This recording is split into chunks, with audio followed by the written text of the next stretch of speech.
di kota Bejawa ini memang mayoritas Katolik. Ada umat Katolik yang menaruh sesuatu sebagai penghalang jalan. Kalau istilah orang Flores itu drum, yang menghalangi jalan, persis di tengah jalan pula. Dengan pengeras suara meminta sumbangan untuk pembangunan gereja misalnya. Anda tidak akan menemukan itu. Meskipun di sini daerah mayoritas Katolik, meskipun di sini umat sedang membangun gerejanya. Mengapa? Karena bagi gereja, hal itu adalah pelanggaran etis spiritual. Bagi gereja. Bahkan itu dianggap pelanggaran etis yang fatal sehubungan dengan pembangunan gereja. Ada spirit yang mendasari itu. Pimpinan gereja Katolik tidak akan pernah mengizinkan pembangunan gereja dengan meminta-minta di jalan. Tidak akan pernah Anda temukan di seluruh dunia. Karena itu tanda bahwa umat belum mandiri. Tapi lebih dalam daripada itu, gereja Katolik selalu melihat bahwa pembangunan rumah ibadat adalah sebuah syukur. Berarti orang harus memberi dari keringatnya. Nah, itu kan ajaran ke dalam. Oke, itu ajaran ke dalam. Sehingga saya katakan bahwa apa yang dianggap tidak etis itu adalah ajaran Katolik secara ke dalam. Tetapi secara keluar, umat Katolik tidak akan pernah protes. Kalau kita lihat dalam kenyataan, umat yang lain juga tidak pernah protes tentang peristiwa itu. Bahkan dengan sukarela juga memberikan sumbangan bagi pembangunan rumah ibadat saudaranya yang meminta-minta di tengah jalan seperti itu. Hal ini di Indonesia dianggap wajar dan normal karena pemerintah tidak pernah melarangnya. Dari tahun berapa itu terjadi? Apakah orang pernah membuat riset tentang itu? Fenomena apa ini? Atau mungkinkah ada yang tahu dan bisa menjelaskan secara hukum kegiatan-kegiatan seperti ini? Mungkin sepintas kita bertanya kan. Saya juga sebenarnya itu sering bertanya. Karena saya pernah bekerja di tempat-tempat itu. Di mana di setiap jalan hampir beberapa kilo setelah itu ada lagi. Pertanyaan saya.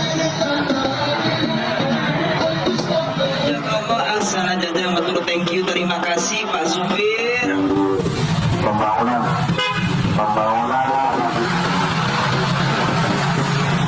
Pertanyaan saya di dalam hati itu selalu, sebenarnya kegiatan ini ada di bagian mana? Atau pungutan seperti ini, itu apakah resmi atau tidak resmi? Para saudara, seperti itu hanya diketahui oleh pemerintah dan masyarakat setempat atau umat setempat. Mereka saja yang tahu. Catatan yang menarik dengan ini, para saudara. Umat yang lain itu kan hanya diam saja. Diam 1000 bahasa. Lalu berdoa semoga jangan terjadi banyak kecelakaan karena seringkali penghalang-penghalang jalan itu yang sengaja ditaruh untuk pungutan justru ditaruh di ruas-ruas jalan yang ramai berbulan-bulan bahkan bertahun. Nah, dari situ kita masuk ke peristiwa Tangerang. Bagaimana mungkin ketika giliran ada umat Katolik yang mau berdoa rosario, orang-orang muda anak kuliahan yang jauh dari orang tua mau berdoa kepada Tuhan sama seperti yang diakui oleh dasar negara Pancasila. Tuhan yang Maha Esa. Anak-anak itu diseruduk, dicaci maki, diusir sampai ada yang menjadi korban. Saya sangat terkesan ketika melihat kejadian itu lalu membaca, mencari tahu. Ternyata yang menolong itu adalah orang muda beragama Muslim. Itu berarti kita masih punya harapan. Ada orang muda yang masih punya rasa empati. Orang muda yang percaya pada Tuhan yang Maha Esa. Dan yang miris, karena yang melakukan itu adalah ketua RT. Yang sebenarnya bagi orang-orang muda, anak-anak kuliahan, dia harus menjadi bapak yang melindungi mereka. Para saudara terkasih, peristiwa Tangerang adalah momentum baik sebagai refleksi untuk semua anak bangsa. Kita harus berdiri dengan jujur di hadapan sila pertama, para saudara. Tuhan yang mana yang kita sembah? Kalau dia itu sungguh-sungguh esa, mengapa kau membenci orang yang sedang berdoa? Kalau kau percaya dia itu esa, mengapa darah selalu menjadi saksi untuk membela kepercayaanmu? Miris rasanya dengan peristiwa Tangerang. Karena pelaku utamanya adalah seorang ketua RT, rukun tetangga. Tapi dia berhasil membuat tetangga tidak rukun. Alat negara di tingkat dasar untukmu sang ketua RT. Kepada siapa kau percaya dan menyembah? kepada Tuhan yang Maha Esa atau kepada Tuhan yang haus darah? Untukmu Ketua RT, salam dari Kota Dingin Bejawa yang penuh toleransi. Polres Tangerang Selatan ini, Persaudaraan Timur Raya. Baik, terima kasih. Assalamualaikum warahmatullahi wabarakatuh. Salam, selamat sore. Saya Alek Emanuel Kaju, selaku Ketua Umum Persaudaraan Timur Raya Petir. Hari ini berkumpul dengan saudara-saudara semua di Polres Tangerang Selatan terkait kejadian tadi malam yang menimpa kita punya saudara-saudara yang sedang melaksanakan ibadah. Ibadah ya? Ibadah Rosario. Ibadah Rosario. Katolik. Ibadah Rosario tadi malam di wilayah Tangsel. Terjadi ada penyerangan dari warga. Ini bentuk kekhawatiran kami di Petir karena kami semua Indonesia Timur merasa terpanggil untuk hadir, ya, meminta keadilan. Satu, yang kedua, ini sudah berkaitan dengan SARA.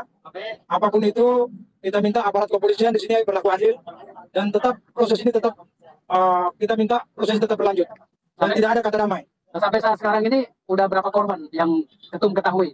Sementara ini yang saya ketahui ada 2 korban. Yang korbannya justru yang dari saudara-saudara dari Muslim. Oh gitu ya? Ya, saudara yang Nasrani sedang menjalankan ibadah Rosario di dalam, yang menjaga di depan saudara-saudara dari Muslim. Yang menjadi korban ini saudara-saudara kita yang dari Muslim 2 orang. Satu laki, 1 perempuan. Katanya kena bacok ya? Kepala, yang 1 perempuannya atas nama Emalia, itu di lengan. Di lengan ya? Di lengan. Sama salah satu pendiri Petir, mungkin ada yang mau disampaikan oleh Bapak pendiri, Bapak Sep. Silakan. Gimana tanggapan Bapak nih tentang peristiwa hukum ini, Pak? Semua kita akomodir dalam grup ini. Kalau sampai tadi ada pertanyaan berapa yang menjadi korban, sebenarnya jawabannya sederhana. Yang menjadi korban bukan 2 orang.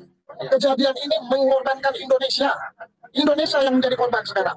Bagaimana mungkin Pancasila itu lahirnya di NTT, Indonesia Timur. Rahim kita dianggap rahim yang punya nilai untuk menjaga kenyamanan, menjaga toleransi. Yang jadi masalah sekarang, pada saat kejadian tadi malam, saya tidak melihat mahasiswa itu sebagai korban. Yang menjadi korban ini negara. Pancasila sedang dicabik-cabik. Iya, iya. Toleransi sedang diacak. Bagaimana dengan pahlawan-pahlawan kita yang sedang berjuang, yang sudah mengorbankan segala-galanya buat persatuan? Kita tidak minta banyak, kalaupun ada mediasi ataupun Petir membuka ruang buat itu. Kumpulan-kumpulan orang yang arogan. Itu silakan dilaksanakan, tapi proses hukum jangan dikangkangin. Kita tetap mengejar pelaku ini. Lepas. Dan ini akan menimbulkan efek yang tidak bagus, ada efek ekor dasi nantinya. Kalau dibiarkan, kasihan, ini akan berulang-ulang lagi. Petir ini tidak ada orang Muslim juga, ada juga orang Nasrani. Semuanya, bahkan ketua umum Petir saya ini Muslim. Saya pendiri, saya Nasrani, ibu saya Muslim. Ya. Toleransi saya diajarkan sejak hari saya terpotong di dunia ini. Saya sudah diajarkan toleransi. Jadi ini sebenarnya yang menjadi korban ini seluruh rakyat Indonesia. Indonesia menangis. Ya. Indonesia menangis. Ya. Pemahaman tentang toleransi, saya rasa sekarang kepada semua yang nanti ikut terlibat sebagai stakeholder yang menangani masalah ini, marilah kita adil dan bijaksana. Kita tidak sedang menghukum orangnya, tapi kita menghukum perlakuan mereka. Diadili sesuai dengan hukum yang berlaku di sini. Itu saja. Oke. Jadi gimana ya untuk tim kuasa hukum Petir sendiri, perkenalkan siapa di? Terima kasih. Saya Dr. Edi Hardu. Ya. Dari mana, Pak? Saya advokat dari Manggarai. Ya, Flores. NTT ya, Flores. Flores NTT. Saya juga adalah Sekjen Forum Advokat Manggarai Ya. di seluruh Indonesia dan saya berkarya dan berdomisili di Bogor ya, di Jabodetabek ya. Ya. Jadi gimana tanggapan Bapak nih tentang kejadian ini dan bagaimana langkah-langkah hukum tim kuasa hukum dari Petir, Persaudaraan Timur Raya, Pak? Saya pikir yang dilakukan oleh Petir ini sudah sangat bagus ya. Petir ini menyelamatkan Indonesia ya. Karena kejadian ini bukan menganiaya adik-adik kita mahasiswa, tapi ini sebenarnya mencobek Indonesia. Jadi apa yang dikatakan oleh senior saya tadi sama ketua umum, ini sebenarnya melukai Indonesia. Pelaku dan dalang ini sebenarnya hama negara ya.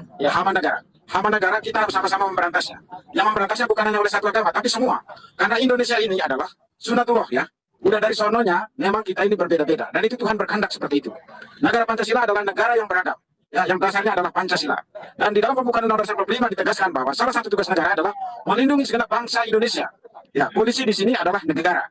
Oleh karena itu polisi harus menangkap dalang, provokator, dan pelaku semuanya. Karena ini sebenarnya sedang merusak Indonesia.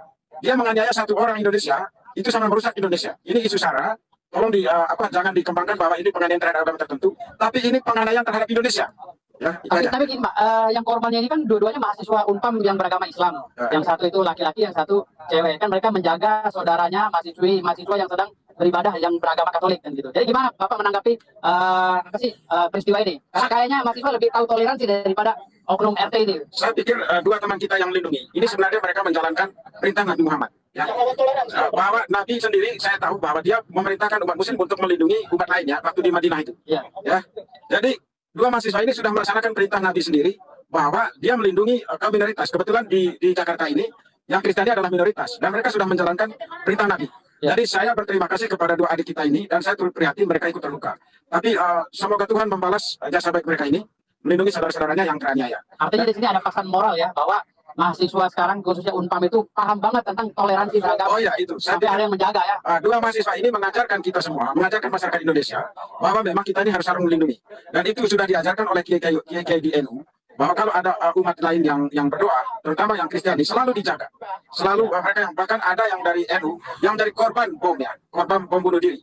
Karena dia menjaga dan itu sudah dilakukan juga oleh mahasiswa Unpam. Jadi saya pikir apa yang dilakukan oleh mahasiswa Unpam ini untuk saling melindungi harus diteladani oleh semua masyarakat Indonesia. Dan saya terima kasih kepada Ketum Petir dan teman-teman Petir yang sudah mendiri dan saya siap untuk bergabung di Petir. Terima kasih. Kota kita, orang tahu kita terkota-kota, kita persatukanlah di dalam rumah adat yang namanya Rumah Petir. Ya, jadi sekali lagi saya tegaskan Petir bukan organisasi preman. Petir ini organisasi sosial kemasyarakatan dan pemberdayaan manusia. Nah, Ketum ini agamanya Muslim katanya, tapi aslinya dari mana aslinya? Saya bapak Katolik, bapak saya dari Bejawa, Flores. Mama saya dari Bima. Oh, dari Bima ya? Kami bapak dulu tugas di Bima, akhirnya ikut ibu. Kami Muslim dan saya 9 bersaudara. Ada Katolik, kakak saya yang pertama, yang kedua Protestan, yang ketiga Hindu, yang keempat Muslim, yang kelima Muslim, yang keenam Hindu, yang ketujuh Hindu, yang ke-8 saya Muslim, yang ke-9 Muslim. Dengar, tinggal Buddha sama pemuda nggak ada. Kurang apa coba? Kalau untuk toleransi, jangan ajarin kami dari Timur tentang toleransi. Jangan pernah ragukan kami kalau untuk toleransi. Jadi itu aja mungkin dari saya. Ini ada tambahan mungkin dari Bapak pendiri juga. Bapak Dengtian mungkin ada yang mau ditambahkan. Nah, jadi itu dia videonya teman-teman. Kita sudah menyaksikan bagaimana respon, bagaimana tanggapan saudara-saudara kita dari NTT ya, dari Indonesia Timur. Dan mereka berani menanggapi hal itu atau peristiwa yang terjadi kemarin terkait pembubaran doa Rosario disertai dengan penganiayaan, bahkan ada pembacokan. Mereka menanggapinya dengan keras ya teman-teman, baik yang menganut agama Islam maupun yang Kristen yang berada di NTT itu mereka mengutuk keras perbuatan atau tindakan yang dilakukan oleh oknum-oknum tertentu yang melakukan pembacokan, yang melakukan penganiayaan. Nah, mereka menuntut supaya orang yang melakukan tindakan atau perbuatan itu pelanggar hukum itu benar-benar diproses sesuai dengan hukum yang berlaku ya. Nah, karena mereka berani mengatakan itu karena mereka sudah melakukan apa yang namanya toleransi. Dan di NTT itu kalau soal toleransi itu nggak perlu diajarin mereka. Karena mereka di sana sudah akur, sudah rukun, sudah saling menghormati, saling menghargai. Itu terjadinya di NTT. Nah, itu hampir saja kita tidak pernah mendengar ya yang namanya ada pembubaran ibadah yang terjadi di Indonesia Timur atau di NTT. Nah, karena kita melihat teman-teman Indonesia ini memang benar-benar Indonesia yang memiliki banyak macam budaya di dalamnya, agama di dalamnya, ras di dalamnya, bahasa di dalamnya. Nah, jadi itu kita nggak bisa pungkirin karena kita harus hidup saling berdampingan. Kalau demikian, maka kita harus saling menghormati, saling menghargai. Sekalipun kita lihat bagaimana saudara-saudara kita yang Islam ya, yang berada di mayoritas Kristen, mereka tidak pernah diganggu, mereka tidak pernah diusik, mereka tidak pernah dianiaya. Nah, mari kita tetap jaga. Terima kasih.